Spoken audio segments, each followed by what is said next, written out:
उपदेश आपके साथ शेयर करने जा रहा हूं। पहला, गुरु साहब हमको समझाते हैं कि अगर सारे संसार को अपना दोस्त बनाना है तो अपने दिल से नफरत को, बुराई को मिटा दो, क्योंकि जब हम दिल से बुराई मिटा देते हैं तो फिर सब दोस्त नजर आते हैं। गुरु साहब फरमाते हैं कि मन अपने ते बुरा मिटाना पेखें सगल सृष्ट साजना। दूसरे उपदेश में गुरु साहब फरमाते हैं कि दुनिया की सबसे खूबसूरत जगह है दिल, जहां रब बसता है। सगल थान ते ओह उत्तम थान, नानक जह घट बसे हरे नाम। हे नानक, जिस हृदय में प्रभु का नाम बसता है वह हृदय रूपी जगह और सभी जगहों और तीर्थ स्थानों से पवित्र है। उसके बाद गुरु साहब समझाते हैं कि निम्रता में रहना उत्तम गुण है।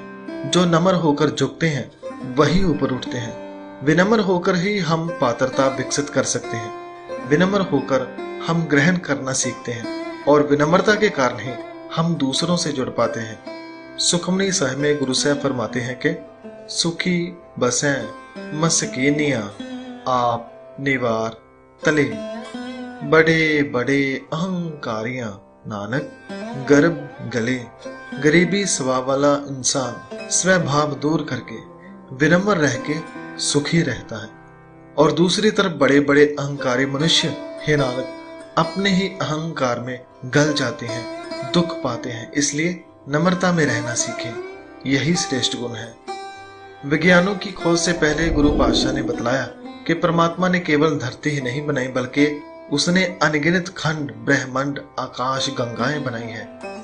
गुरु साहब फरमाते हैं कि कई कोट खानी और खंड, कई कोट आकाश ब्रह्मांड के अकाल पुरख की बनाई हुई इस कुदरत में करोड़ों ही आकाश हैं, खंड हैं, ब्रह्मांड है जिसका कोई अंत नहीं। उसके बाद गुरुजी समझाते हैं कि धन कमाना गलत नहीं, लेकिन धन के लिए फरेब करना, झूठ बोलना, लोभ लालच में फंस जाना गलत है। धनवान होकर अहंकार करना और भी गलत है। लोभी और अहंकारी धनवान याद रखें कि वह अपने साथ एक तिनका भी लेकर नहीं जा सकते। गुरु साहब उन्हें अहंकार छोड़ने के लिए फरमाते हैं कि धनवंता होए कर गर्भावे, तृण समान कछ संग न जावे। इसके बाद एक और सुखमनी साहब में से शिक्षा देते हुए गुरु साहब फरमाते हैं कि यह जन्म किसी पाप या पुण्य करने के कारण नहीं मिला। जब आकार एह कछ ना दृष्टेता, पाप पुण्य तब कहते होता। गुरु साहब समझाते हैं कि जब इस दुनिया का कोई आकार ही नहीं था, जब न धरती थी न मनुष्य था, तब यह पाप पुण्य कोई कैसे कर सकता था। पाप पुण्य तो तभी होगा जब शरीर होगा। जब शरीर ही नहीं था तब पाप पुण्य कैसे कर दिया। ये पंक्ति उनके लिए है जो कहते हैं कि पाप पुण्य की वजह से जन्म होता है। अब उनसे अब पूछ सकते हैं कि जब इंसान ने पहली बार जन्म लिया तब उसने कौन सा पाप या पुण्य किया, क्योंकि उससे पहले तो ना उसका जन्म था ना मौत। सातवां उपदेश, गुरु की वाणी इतनी मीठी है, इतनी प्यारी है कि वह बिगड़े हुए मन को भी सुधार देती है, वह मन को शांत कर देती है। सुन कर वचन करन आघाने, मन संतोख आत्म पतियाने।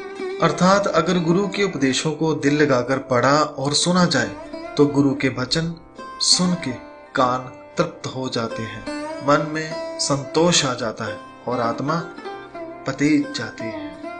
अगर किसी गंदे गिलास में साफ पानी को डालते जाएं तो धीरे धीरे खराब पानी बाहर निकल जाता है और साफ पानी गिलास में भर जाता है।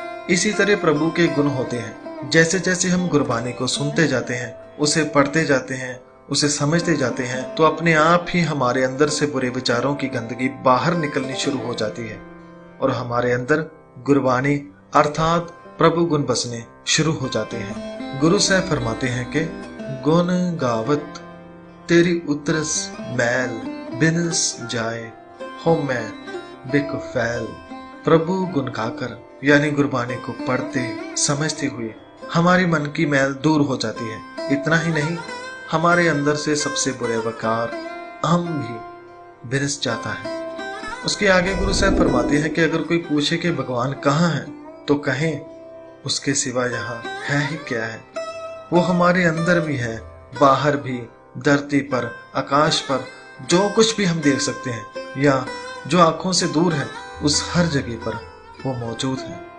सो अंतर सो बाहर अनंत, घट घट व्याप रहया भगवंत, तरन माह आकाश प्याल, सर्वलोक पूर्ण प्रतिपाल। वो परमात्मा हमारे दिल में, अंदर, बाहर, धरती, आकाश, हर लोक में है।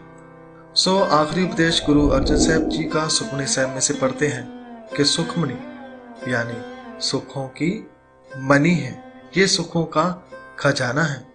सुखमणि सुख अमृत प्रभ नाम, भगत जना कै मन विश्राम रहा। गुरु साहब फरमाते हैं कि ये बानी सुखमणि भाव सुखों की मणि है, जो हमारे मन के सारे विकारों को दूर करके प्रभु गुणों से भर देती है। और जो भी गुरबानी को मन लगाकर